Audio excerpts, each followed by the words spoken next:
जय हिंद, जय भारत, वंदे मातरम।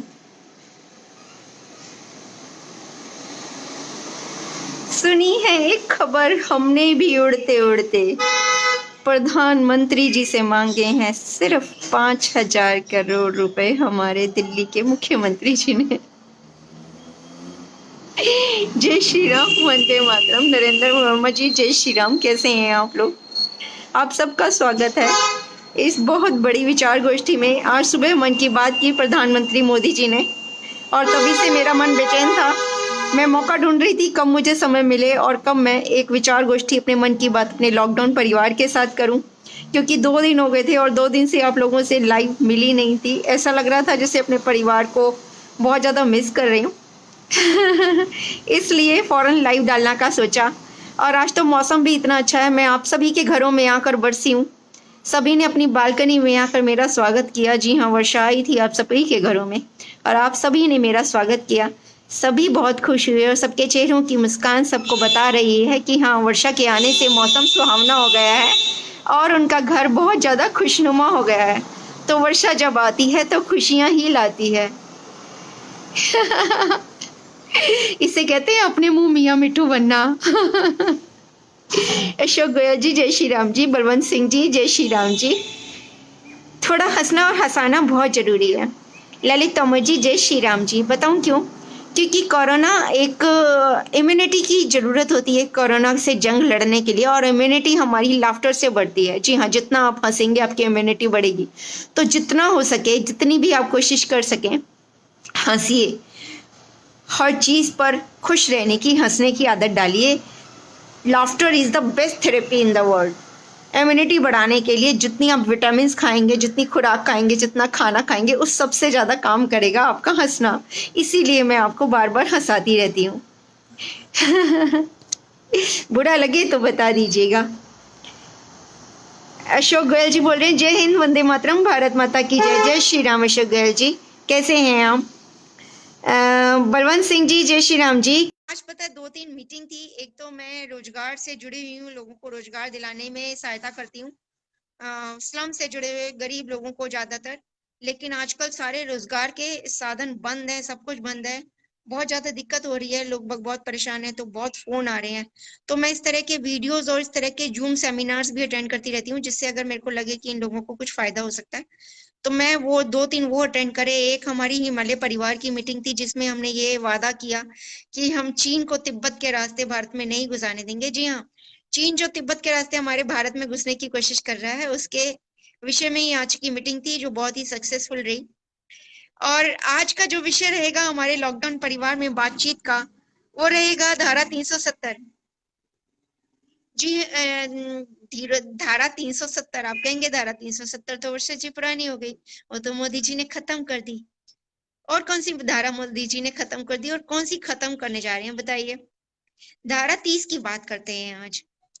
धारा 30 जो अब करीब करीब हटने वाली है, क्योंकि लोग जानते हैं कि भारत एक सेक्युलर कंट्री है कि नहीं। धर्मनिरपेक्ष राज्य है भारत, धर्मनिरपेक्ष देश है ना? ये तो आप सभी जानते हैं कि भारत एक सेक्युलर कंट्री है। लेकिन धर्मनिरपेक्षता की परिभाषा क्या होती है? धर्मनिरपेक्षता की यह परिभाषा होती है कि इस देश में रहने वाले सभी नागरिक अपने अपने धर्मों का सम्मान करते हुए अपने अपने धर्म को फॉलो कर सकते हैं। इसकी उन्हें पूरी तरह आज़ादी है और किसी भी धर्म के आधार पर किसी में भेदभाव नहीं किया जाएगा, यही मतलब होता है ना। लेकिन हमारे देश में ऐसा नहीं है। हमारे देश में संविधान में एक धारा इस तरह की लागू की गई, धारा 30। अगर आपने संविधान पढ़ा हो तो ये धारा हमें ये बताती है कि हमारे देश के अल्पसंख्यक वर्ग को कुछ छूटें प्राप्त हैं। ध्यान से सुनिएगा, धारा 30 हमें ये बताती है कि अल्पसंख्यक लोग, अल्पसंख्यक समुदाय वाले धर्म के लोग अपने धर्म के प्रचार प्रसार के लिए अपने विद्यालय खोल सकते हैं। अपने चर्च में, अपने मदरसे में इस तरह का प्रचार प्रसार धर्म का कर सकते हैं। उन्हें पूरी तरह आज़ादी है। उन्हें राज्य सरकार से फंडिंग होती है। जी हाँ, अगर वो अपने विद्यालय खोलते हैं तो उनके राज्य की सरकार उनको फंड करती है। और वो उसमें राज्य सरकार का, केंद्रीय सरकार का या किसी भी सरकार का कोई भी इंटरफेरेंस नहीं होता। बलवंत सिंह जी कह रहे हैं हम आपके विचार से सहमत हैं। जी हाँ, मुझे पता है बलवंत सिंह जी, आप मेरे विचार से सहमत हैं, क्योंकि आपको पता है कि मैं राष्ट्रवादी हूँ, देशभक्त हूँ। और आप मेरी बात सुने बिना जो मेरे से ऐसे कहते हैं तो बहुत ज़्यादा खुशी होती है। लेकिन मैं चाहती हूँ कि मेरी बातों को ये पूरी धारा 30 को ध्यान से सुनिए।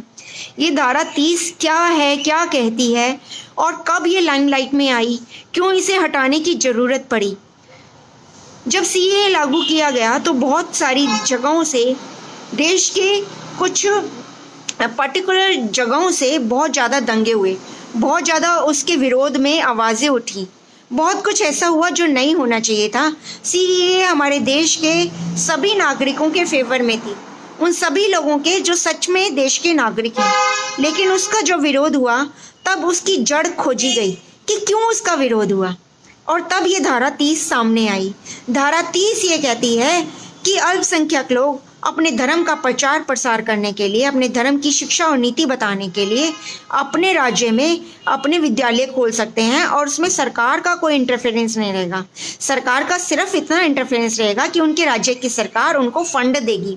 अब ये बताइए, अगर आप राज्य, मान लो आप बंगाल से हैं, आपने 5 लोगों ने मिलकर बंगाल में एक स्कूल की विद्यालय की स्थापना कर ली, और आपके एरिया में ज़्यादातर ईसाई लोग रहते हैं, आपने एक क्रिश्चियन विद्यालय की स्थापना कर ली, और आपके एरिया में ज़्यादातर, मान लो कि 70% लोग क्रिश्चियन हैं और बाकी के हिंदू हैं या किसी और जाति के हैं। लेकिन अगर आपने विद्यालय की स्थापना करी है तो ऑब्वियसली आप क्रिश्चियन धर्म ही उसमें पढ़ाएंगे, और वो पढ़ना ज़बरदस्ती ज़रूरी होगा। तो बाकी के जो 30% छात्र हैं उनको भी उसी धर्म की शिक्षा लेनी ही पड़ेगी, अनिवार्यता लेनी पड़ेगी, नहीं तो वो पास नहीं होंगे। तो आप समझ रहे हैं कि मैं क्या कह रही हूँ। दूसरे धर्मों के लोगों को भी विवश किया जा सकता है इस तरह विद्यालय बनाकर उसमें उस धर्म की शिक्षा लेने के लिए।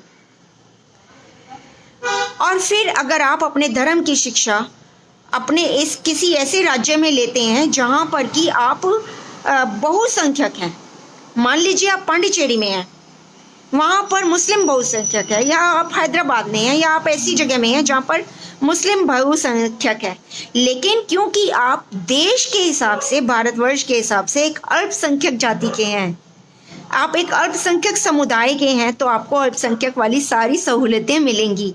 और यानी कि आप उस जगह पर मदरसे या इस तरह के क्रिश्चियन या किसी भी बौद्ध, किसी भी जैन, किसी भी तरह का एक स्कूल खोलकर उसमें उस धर्म का प्रचार प्रसार पूरी तरह निर्बाध तरीके से कर सकेंगे। आपको सरकार इंटरफेरेंस नहीं कर सकेगी, कोई भी आपको इंटरफेयर नहीं कर सकेगा, और आपको उसके लिए पूरी तरह फंडिंग दी जाएगी। तो कितना सेफ है। लेकिन हुआ क्या, जब भी देश में इस तरह के कोई कानून पास किए गए या कोई अच्छी बातें की गई, देश के हित में कोई भी काम हुए, तो इस तरह की जगहों से बहुत ज़्यादा विरोध हुआ। विरोध इतना ज़्यादा हुआ कि सरकार के कान खड़े हो गए कि हम तो देश का भला सोच रहे हैं, भला कर रहे हैं, और उस जगहों से जहाँ पर कि सरकार फंडिंग कर रही है, जहाँ पर कि सरकार उस धर्म को प्रमोट करने के लिए, जो कि सो कॉल्ड अल्पसंख्यक है, उनको प्रमोट करने के लिए उनको फंड कर रही है, उनके लिए इंटरफेरेंस नहीं कर रही है, और वहीं से ही मेन विरोध हो रहा है, सरकार के खिलाफ विरोध किया जा रहा है। तो वहाँ पर सरकार चौकन्नी हुई, और कैलाश विजयवर्गीय जो कि हमारी प्रवक्ता हैं, उन्होंने सबसे पहले इसका विरोध किया, और विरोध करना जायज़ भी है, क्योंकि हम एक सेक्युलर कंट्री हैं। हमारे यहाँ सभी धर्मों को समान अधिकार प्राप्त हैं। इसी बात का सहारा लेकर सभी जो गलत काम करने वाले लोग होते हैं, आवाज़ उठाने वाले लोग होते हैं, सबसे पहले यही बात सामने लाते हैं कि because India is a secular country, how can she do like this. India तो ऐसा नहीं कर सकती, क्योंकि वो तो सेक्युलर कंट्री है, वो तो एक पर्टिकुलर धर्म या समुदाय के लोगों से भेदभाव नहीं कर सकते। तो अब कैलाश विजयवर्गीय जी ने जो आवाज़ उठाई है वो इसी बात पर है कि हम एक सेक्युलर कंट्री हैं, और हमारे यहाँ सभी धर्मों को समान अधिकार प्राप्त हैं। सर्वधर्म एक। तो हम किसी भी धर्म के साथ अत्याचार या अनाचार नहीं कर सकते। हम सभी धर्मों को बराबर का हक देते हैं और देना भी चाहिए, है ना। एक बात बताइए, हॉस्पिटल्स होते हैं, उसमें डॉक्टर्स होते हैं, इतने बड़े बड़े डॉक्टर्स होते हैं, गवर्नमेंट डॉक्टर्स होते हैं हॉस्पिटल्स में, या तो ये जो बड़े बड़े राजनेता होते हैं, ये अपना इलाज कराने के लिए अमेरिका क्यों जाते हैं? सोनिया गांधी अमेरिका क्यों गई थी? इलाज कराने के लिए अपनी कुछ ऐसी बीमारी का जो कि उसने जग जाहिर नहीं की। गई हुई थी ना अमेरिका, 3-4 साल पहले भी गई थी। तो जब ये अल्पसंख्यक के नाम पर इन लोगों को ऐसे अधिकार दे देते हैं कि इनके बच्चों को जल्दी से नौकरी मिल जाएगी, उसके अंदर एक प्रावधान होता है कि उनके लिए अलग से कोटा रखा जाता है, अल्पसंख्यक कोटा रखा जाता है। उसमें अगर किसी बच्चे के 50% भी नंबर हैं तो उसको कोटा में वो नौकरी मिल जाएगी, चाहे वो उसके काबिल हो या नहीं हो। और फिर ये अपना इलाज कराने के लिए बाहर जाते हैं। क्यों? वो 40-50% नंबर लाकर जिसको तुमने डॉक्टर बना दिया, जिसको तुमने वो नौकरी दे दी, तो उसी से अपना इलाज कराने क्यों नहीं जाते भारत के नेता? अब प्रियंका है, प्रियंका वाड्रा कह लो, अगर उसको शर्म नहीं आती, एक बात बताइए, इसको शर्म क्यों आती है अपने नाम के साथ खान लगाने में? नहीं, मैं ऐसे ही पूछ रही हूँ, मेरे को उससे कोई फर्क नहीं पड़ता, नहीं लगाए, हो सकता है वो उसका जो सो कॉल्ड नाना था वो कुछ ऐसा घटिया किस्म का, उसको शर्म आए, लेकिन उसके मरने के बाद उसको थोड़ी सी रिस्पेक्ट दी जा सकती है। सपोज कि वो अपने नाम के आगे गांधी भी लगाती है छुपाने के लिए कुछ, तो खान भी लगाना चाहिए। इतनी थोड़ी सी इज्जत मरणोपरांत तो दी जा सकती है अपने बाप को। पता नहीं, चलो जो भी है। तो ये अपनी लड़की को इसने स्कूलिंग करा दी इंडिया से, छुपा के कराई देहरादून से। उसके बाद इसने अपनी लड़की को भेज दिया विदेश पढ़ने के लिए। कोई स्कॉलरशिप नहीं मिली थी उसको, लड़की को, बहुत ज़्यादा इंटेलिजेंट नहीं है वो। लेकिन यहाँ पर, क्योंकि यहाँ पर अध्यापकों की नियुक्ति होती है इस तरह की, अगर उनके नंबर आए 40% तो वो तो उसको तो नौकरी मिल जाएगी। और अगर कोई जनरल कोटा का हुआ, उसके नंबर आए 95%, उसको नौकरी नहीं मिलेगी, वो तो बनेगा चपरासी। तो ये जो सिस्टम है ना, ये सबसे ज़्यादा खराब है। धारा 30 हट जाएगी ना तो इसमें भी बहुत फ़र्क आएगा। अब आप पूछेंगे क्यों फ़र्क आएगा? वो इसलिए फ़र्क आएगा क्योंकि ये जो इनके धर्म संस्थान होते हैं ना, इसमें जो विद्यालय खुलाते हैं या मदरसे खुलवाते हैं या फिर इस तरह के जो अल्पसंख्यक के जो धर्म स्कूल खुलते हैं, इसमें भी स्कॉलर बनते हैं। जी हाँ, इसमें भी ये लोग स्कॉलर बनाते हैं, मतलब इसमें भी डिग्री देते हैं बच्चों को, और उस डिग्री के बेस पर वो IAS तक बना देते हैं। मतलब प्रशासन में भी उनको इसी बेस पर बड़ी बड़ी नौकरियां मिल जाती हैं। आप समझ सकते हैं कि किसी भी राज्य का CM तक बन सकता है कोई इस मदरसे में या इस तरह के धर्म स्कूल में पढ़ने वाला व्यक्ति। कोई अगर इसमें स्कॉलर कर गया तो उसको उसकी डिग्री की इतनी मान्यता है कि वो प्रशासन में बड़ी बड़ी पदवियों पर भी बैठ सकता है। चलो आपने एक डॉक्टर बना दिया, 2-4 लोगों को मार देगा वो।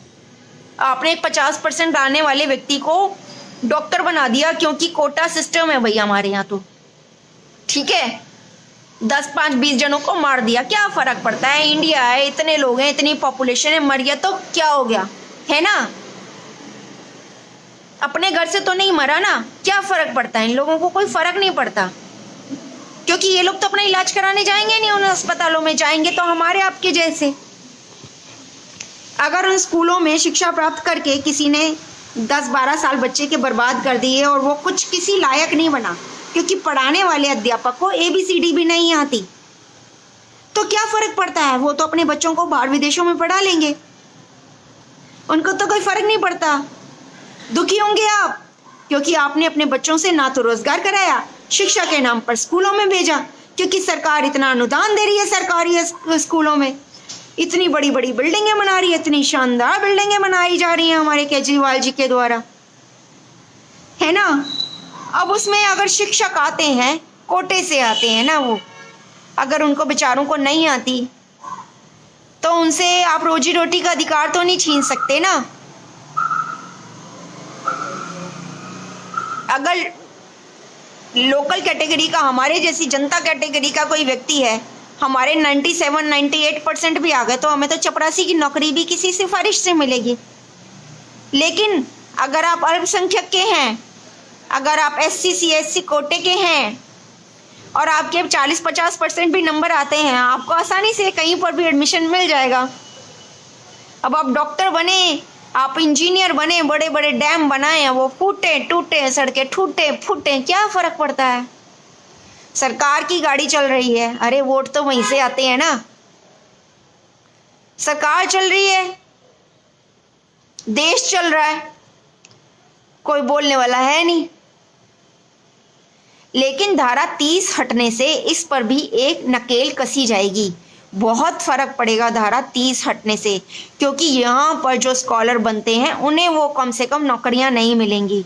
अब ये धारा 30 को हटने दीजिए, फिर हम ये भी आवाज़ उठाएंगे कि आरक्षण के आधार पर जो नौकरियाँ बांटी जाती हैं और जो वो आरक्षण के आधार पर नौकरी देने वाले जो सरकारी कर्मचारी, सरकारी मंत्री हैं, जो कि आरक्षण के आधार पर नौकरियां देने का रूल बनाते हैं, तो हमें ये रूल लागू करना होगा। वो अपने बच्चों को भी उन्हीं स्कूल कॉलेजों में पढ़ाएं, वो अपना इलाज उन्हीं अस्पतालों में कराएं, उन्हीं डॉक्टरों से कराएं जिन्होंने उनके 40-50% नंबर होने के बाद ही उन्हें डॉक्टर बनाया। और अपने घर, अपने ऑफिस उन्हीं इंजीनियरों से बनवाएं जिनको उन्होंने आरक्षण की आड़ देकर 40-50% देकर भी उन्होंने उनकी नौकरियां दिलवाई। कुछ ऐसा तो करना ही पड़ेगा, तभी देश सुधरेगा। देश को बदलना है ना, विकास करना है। हम सब साथ हैं, सबका साथ सबका विकास। हमारी सरकार जिसने बनाई है, हमारे मोदी जी, हमारे योगी जी, हमारे अमित शाह जी, अगर जिस दिन ये कानून बना देंगे ना कि आरक्षण खत्म हो, नौकरियां, खासकर ऐसी नौकरियां जिस पर लोगों का जीवन टिका है, जैसे कि स्कूल, जैसे कि अस्पताल, जैसे कि सड़कें, जैसे कि बांध बनाने, इन नौकरियों में आरक्षण नहीं दिया जाए। क्या कहते हैं आप लोग, बताइए,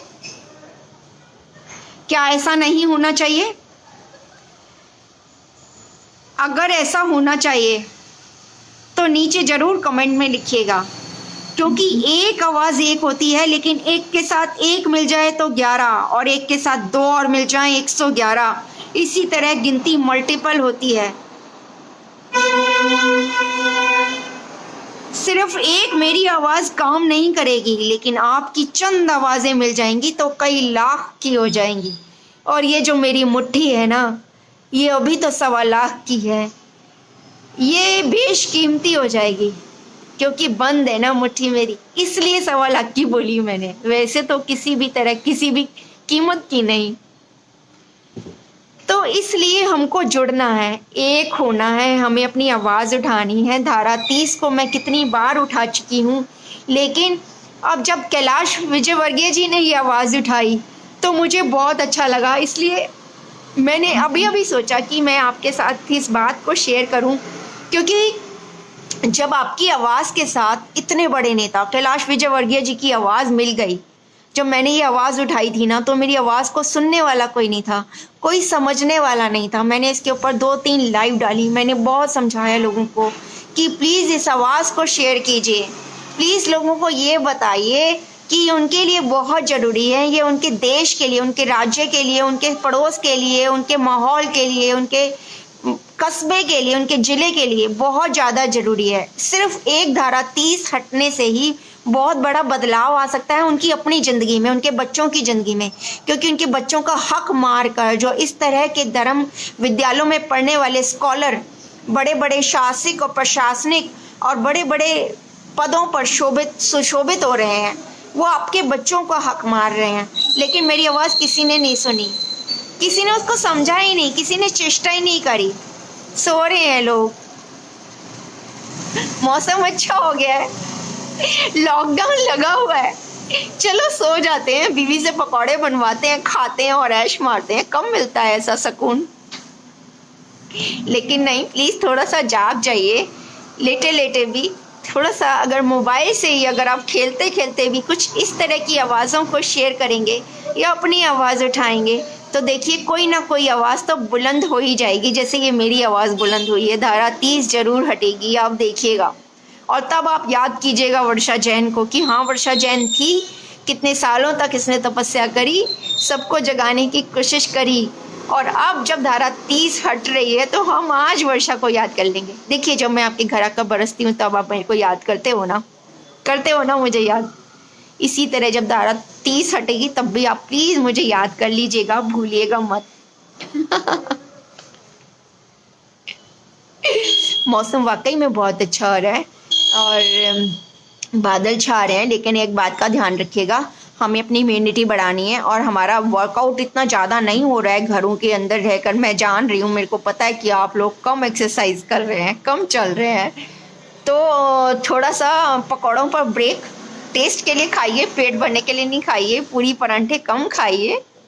खाइए जरूर, टेस्ट सब चीज़ों का लीजिए, लेकिन पेट अपना वही दाल चावल और रोटी से ही भरिए। टेस्ट के लिए सब चलता है। तो ध्यान रखिएगा, कोरोना से हमारी लड़ाई है जो हमें जीतनी है, और ये आज की या 2 दिन की लड़ाई नहीं है। लॉकडाउन अब ऑलमोस्ट खुलने वाला है, 8 तारीख को कह रहे हैं कि लॉकडाउन खुल जाएगा, और उसके बाद आपकी समस्या छोटी नहीं होगी बल्कि और बड़ी हो जाएगी, क्योंकि गवर्नमेंट की तरफ से आपके कोई नकेल नहीं कसी जाएगी। अब आपको कोई कहने वाला सुनने वाला नहीं होगा, अब आपको खुद फैसला करना है कि आपको क्या करना है। अपनी इम्यूनिटी बढ़ानी है, 2 गज की दूरी बहुत जरूरी, हाथ धोने हैं, घर से बाहर जाएं तो सैनिटाइज़र यूज़ करें, घर के अंदर सैनिटाइज़र यूज़ ना करें, सोप यूज़ करें। साबुन सबसे ज़्यादा अच्छा उपाय है कोरोना से बचने का। साबुन से धो लिया, बस कोई भी चीज़ ऐसी हो जिसमें बहुत ज़्यादा झाग आए। कुछ लोग कहते हैं कि विनेगर से हाथ धो ले, या विनेगर नहीं, जिसमें भी झाग आते हैं वही चीज़ सबसे ज़्यादा इफेक्टिव होती है कोरोना के वायरस को किल करने के लिए। तो हाथ हमेशा ऐसी चीज़ से धोएं जिसको धोने के बाद उसमें से झाग आए। और सैनिटाइज़र एक ऐसी चीज़ है जो ज्वलनशील होता है, गाड़ी के अंदर उसका छिड़काव ना करें, गाड़ी में पोछापाछी मत करें सैनिटाइज़र से, साबुन के कपड़े से ही करें। गाड़ी की चाबी वगैरह सैनिटाइज कर ली है तो उसको थोड़ी देर बाद, जब उस पे जो सैनिटाइज़र लगा है वो उड़ जाए, आधा 1 घंटे बाद तब यूज़ करें, वरना साबुन के कपड़े से ही पोंछ दें गाड़ी की चाबी को भी। मतलब कोई भी ज्वलनशील चीज़ है, जैसे पेट्रोल है, गैस है, आग है, प्रेस है, उसके आसपास सैनिटाइज़र को यूज़ नहीं करिएगा, बहुत ज़्यादा खतरनाक साबित हो सकता है। और जूते चप्पल अपने बाहर के बिल्कुल अलग रखिएगा, उनको बाहर ही रखिएगा, और उनको अंदर मत लाइएगा, अंदर के अलग रखिएगा।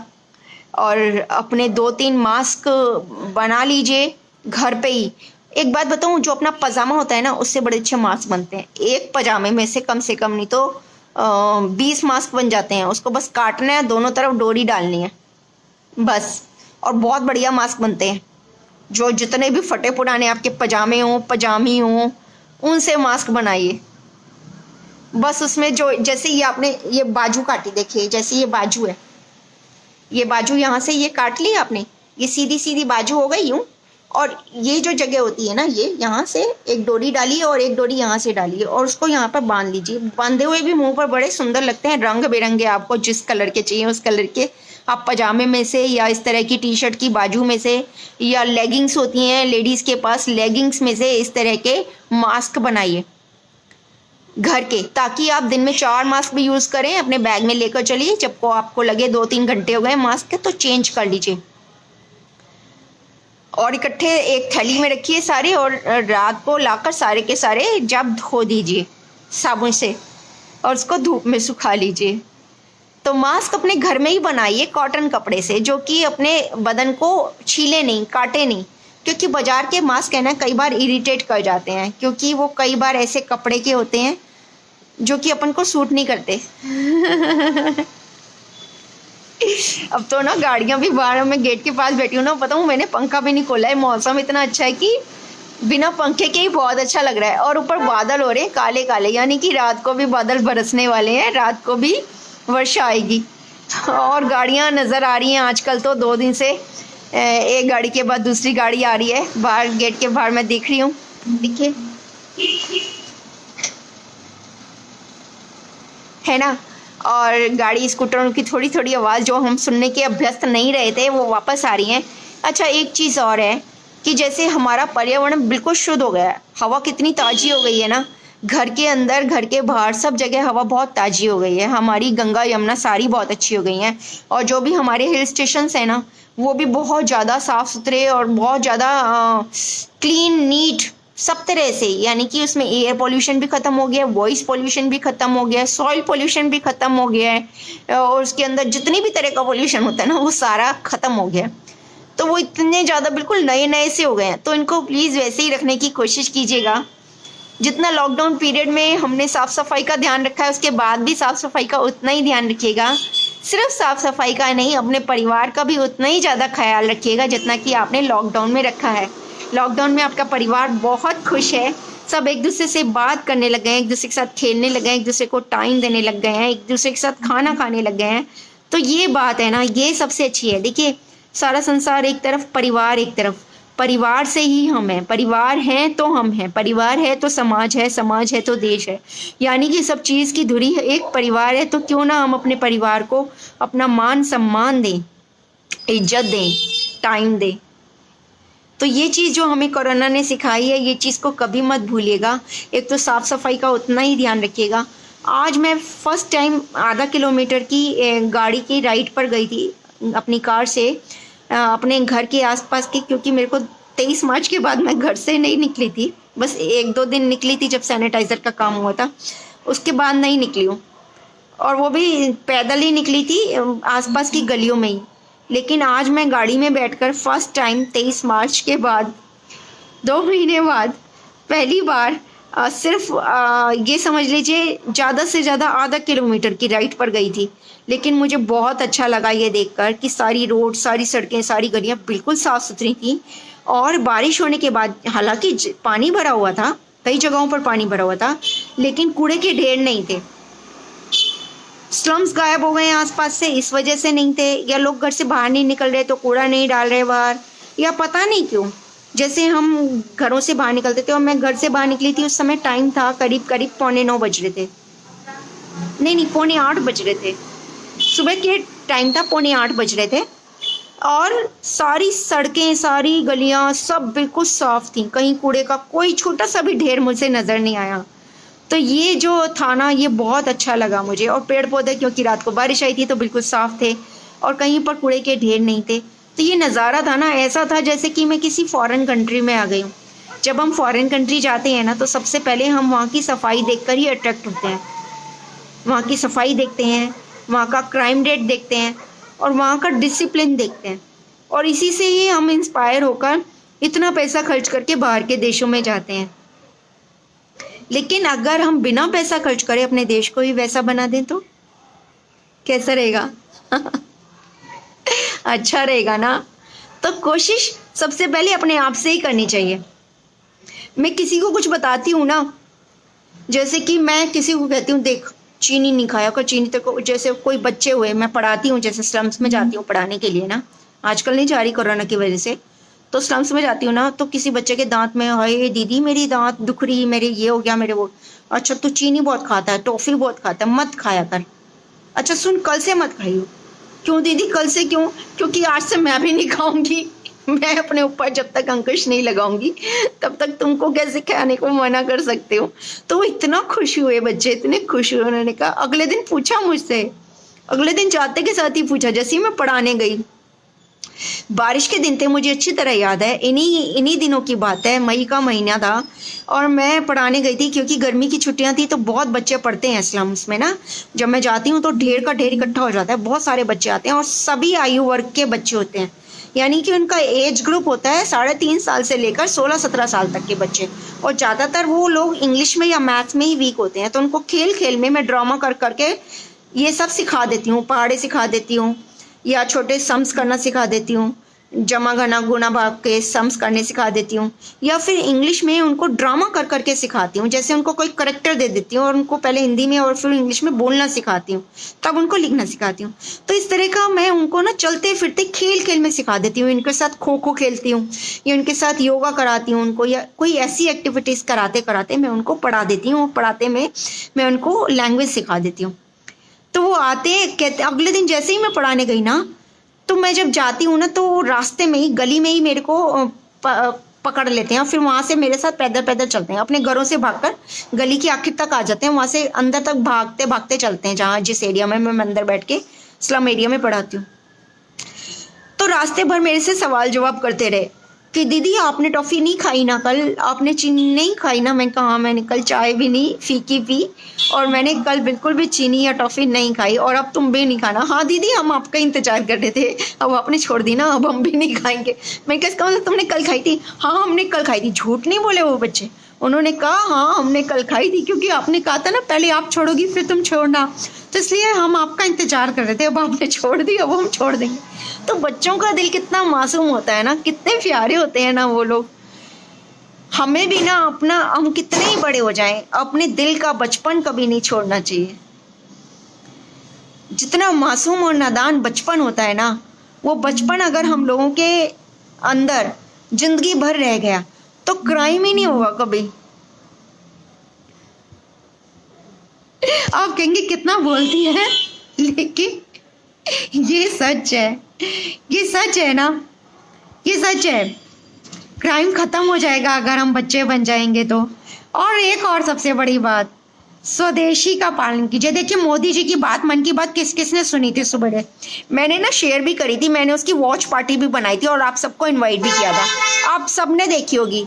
और उसमें मोदी जी ने भी कहा है सुबह कि उन्होंने ये नहीं कहा स्वदेशी, उन्होंने स्वदेशी वर्ड ही नहीं यूज करा। उन्होंने कहा कि अपने आसपास, अपने कस्बे, अपने जिले, बिल्कुल आपके लोकल जो भी सामान बनता है उसकी आप लिस्ट बना लीजिए। उन्होंने ये नहीं कहा लिस्ट बना लीजिए, सॉरी ये मैं बोल रही हूँ, उन्होंने कहा कि बहुत सारे लोगों ने उसकी लिस्ट बना ली है, लेकिन आप उसकी ना लिस्ट बना लीजिए। जैसे कि आप किस एरिया में रहते हैं, आपको पता होगा कि आपके आसपास के लोग किस तरह की क्या चीज़ बनाते हैं। जैसे आपके आसपास के कुछ लोग फिनाइल बनाते हैं, जैसे आपके आसपास के कुछ लोग होममेड साबुन बनाते हैं, या चिप्स बनाते हैं, या पापड़ बनाते हैं, अचार मुरब्बा बनाते हैं, सॉस बनाते हैं, जैम बनाते हैं, या इस तरह के दुपट्टे बनाते हैं जैसे मैंने पहना हुआ है, ये भी मेरे लोकल बनते हैं जो मैं बनवाती हूँ, अच्छे हैं ना। या काजल बनाते हैं, मेकअप का सामान बनाते हैं, कंघी बनाते हैं, टोकरियाँ बनाते हैं, जो भी आपके आसपास के सामान बनाते हैं, आपके बिल्कुल आसपास नज़दीक, आपके जिले, आपके कस्बे के लोग, उसकी एक लिस्ट बना लीजिए। लिस्ट बनाकर कभी कमेंट में डाल दीजिए, या कोई अपना व्हाट्सएप बनाए, या कोई ऐसा सोशल ग्रुप बनाए, या फिर मुझे बता दीजिए, मैं आपका ऑल इंडिया का ग्रुप बनवा दूंगी जिसमें हर एक राज्य के लोग जो भी सामान बनाते हैं वो अपना अपना लिखेंगे कि हमारे राज्य में, हमारे कस्बे में, हमारे ज़िले में ये सामान बनता है, आप यहाँ से मंगा सकते हैं। हमारे यहाँ पर स्त्रियाँ बैठकर कुटे मसाले बनाती हैं, हम दस्ते में कूटकर मसाले तैयार करती हैं, किसी को मसाले चाहिए यहाँ से ले। हमारे यहाँ बिना पॉलिश की दालें बेची जाती हैं पैक करके, हमारे यहाँ धूप बत्ती अगरबत्तियाँ बनाई जाती हैं। तो इस तरह का सामान जो अगर आपके आसपास बनता है उसकी एक लिस्ट बनाइए और उसको ज़्यादा से ज़्यादा सोशल कीजिए, बताइए लोगों को, ताकि लोग बिल्कुल लोकल बना हुआ सामान खरीदें जो आपके आसपास बनता है, जो ऐसे लोग और कारीगर बनाते हैं जिनको वो बनाना, जिन्होंने अपने पीढ़ियों से सीखा है, जिनका उसको बनाने के लिए कोई रजिस्ट्रेशन भी नहीं है, लेकिन वो उस काम के माहिर हैं। उनके जैसा कोई वैसा सामान बना ही नहीं सकता। उसका रंग रूप, उसकी सूरत और सुगंध बिल्कुल ही अलग है, भारतीयता में रंगी हुई। वो सामान खरीदिए ना, उस सामान को खरीदने की कोशिश कीजिए, उससे आप उनको स्वाभिमानी बनाएंगे, स्वावलंबी बनाएंगे। किसी को भीख देना बहुत आसान है, लेकिन किसी को अपनी मेहनत के बल पर स्वावलंबी बनाना, ये सीखिए आप, ये करिए प्लीज़। उनके जो दो हाथ हैं ना मेहनती, उनको पर दे दीजिए, उन्हें पंख दे दीजिए, स्वावलंबी बनाइए। स्वदेशी का मतलब यही है कि हम अपने बिल्कुल लोकल ज़िले में, आसपास, कस्बे में, अपने पड़ोस में, अपनी लोकेलिटी में, अपने मोहल्ले में, अपने पड़ोस में अगर ऐसा कोई काम करने वाले कारीगर हैं, मजदूर हैं, कुछ संस्थाएं हैं, कुछ लेडीज मिलकर काम कर रही हैं, तो हम उन्हें प्रमोट करें। स्वदेशी तो एक बहुत टेक्निकल वर्ड है, लेकिन ये छोटा सा जो आप संदेश है ना, इसको घर घर पहुंचाइए। आप अपने से शुरू कीजिए ना। तेज प्रकाश वर्मा जी जय श्री राम जी, कैसे हैं आप? सुनील दत्त जी जय श्री राम जी, कैसे हैं आप? हाँ जी तेज प्रकाश जी, बिल्कुल सही कह रहे हैं आप। गंगा कंधारी जी जय श्री राम जी, कैसी हैं गंगा जी, आप कैसी हैं? गरिमा गुप्ता जी मेरी प्यारी बहन जय श्री राम। संदीप जैन जी जय श्री राम। अनिल राव जी जय श्री राम। अनिल राव जी सॉरी मैं 2 दिन नहीं आ पाई, मैं थोड़ी बिजी हो गई थी अपने घर में। मैं भी कुछ अचार मुरब्बे बनाए मैंने, और कुछ पापड़ भी बनाए, कुछ मंगोड़ियाँ भी बनाई। ऐसा घर का काम कर रही थी, क्योंकि लॉकडाउन है तो बहुत सारे हाथ मिल जाते हैं, परिवार के बहुत सारे लोग हैं, काम करवाना भी आना चाहिए। उसमें मैं माहिर हूँ, काम करने का जितना शौक है काम करवाना भी आता है मुझे, तो मैं सबसे काम करवा लेती हूँ हंसी मजाक में और मैंने बहुत सारा काम किया और करवाया। सॉरी 2 दिन नहीं आई, आप लोगों ने मुझे मिस किया या नहीं किया। हमारा मन की बात लॉकडाउन परिवार पूरे 2 महीने लगातार चला है, और इसमें जो आपका सहयोग मुझे मिला है, आपका जो प्यारा सा परिवार मिला है, उसकी मैं खुले दिल से सराहना करती हूँ, उसका आभार मानती हूँ, धन्यवाद करती हूँ। आप सब ने मेरे लॉकडाउन परिवार की शोभा बनकर मेरे परिवार को इतना बड़ा, इतना विशाल बना दिया और इतना खुशहाल बना दिया, जिसकी मैंने कल्पना भी नहीं करी थी। मैं तो डर गई थी लॉकडाउन के नाम से, सच्ची बता रही हूँ। अमनदीप कालिया जी जय श्री राम जी, कैसे हैं आप? एस डी विजयन जी जय श्री राम जी, कैसे हैं एस डी विजयन जी? अनिल राव जी क्या कह रहे हैं? क्या कुछ सुनाई नहीं दे रहा है? सुनाई क्यों नहीं दे रहा है? किसको नहीं सुनाई दे रहा है?